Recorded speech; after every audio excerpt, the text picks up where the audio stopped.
Kim Chiu, certified calendar girl na.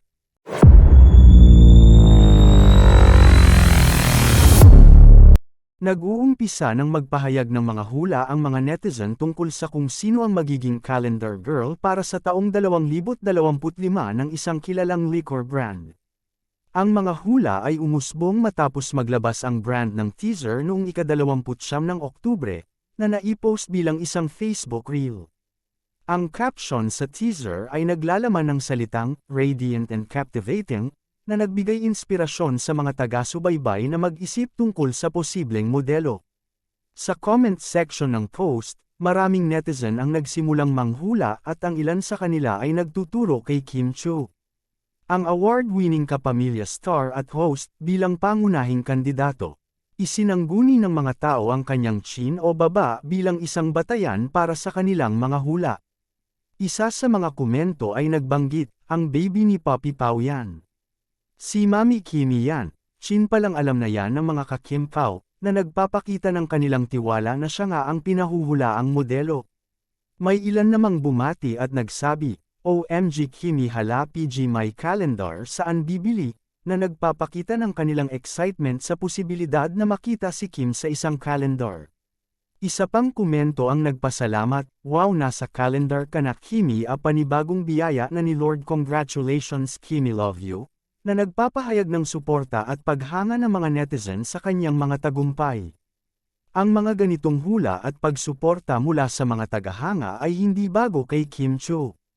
Sa mga nakaraang taon, nakilala siya hindi lamang sa kanyang mga proyekto sa telebisyon kundi pati na rin sa kanyang charismatic presence sa social media. Ang kanyang estilo at personalidad ay talagang nakakaakit. Kaya hindi nakapagtataka na maraming tao ang umaasa na siya ang magiging mukha ng kalendaryo ng nasabing liquor brand. Maraming artista ang pinipiling maging calendar girl o calendar boy ng mga brand, at madalas ito ay isang pagkakataon upang maipakita ang kanilang image sa mas malawak na audience. Para kay Kim, na may matibay na pundasyon sa industriya ng entertainment, ang ganitong proyekto ay isang magandang oportunidad upang ipagpatuloy ang kanyang pagsikat. Habang ang iba ay nag-aabang ng opisyal na anunsyo mula sa brand, ang mga netizen ay patuloy na nagbabahagi ng kanilang mga opinyon at hula. Ang social media ay naging pangunahing plataporma upang ipahayag ang kanilang pananaw at suporta, na nagiging dahilan upang lalong mag-init ang usapan. Sa huli, ang lahat ng mga ito ay nagpapakita kung gaano kalakas ang epekto ni Kim Chiu sa kanyang mga tagahanga. Ang kanyang pagiging positibo at nakakaengganyong personalidad ay patuloy na umaakit sa mga tao, kaya tiyak na magiging masaya sila kung siya nga ang makikita sa calendar ng brand na ito. Ang mga paligsahan at hula na ito ay nagpapakita lamang ng pagmamahal at suporta ng kanyang mga taga-suporta sa kanyang mga proyekto.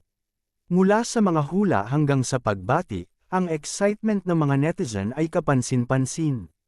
Sa kabila ng mga spekulasyon, marami ang umaasa na sa susunod na mga linggo, makakakuha tayo ng higit pang impormasyon tungkol sa kung sino nga ba ang magiging calendar girl at kung paano ito makakaapekto sa career ni Kim Chiu.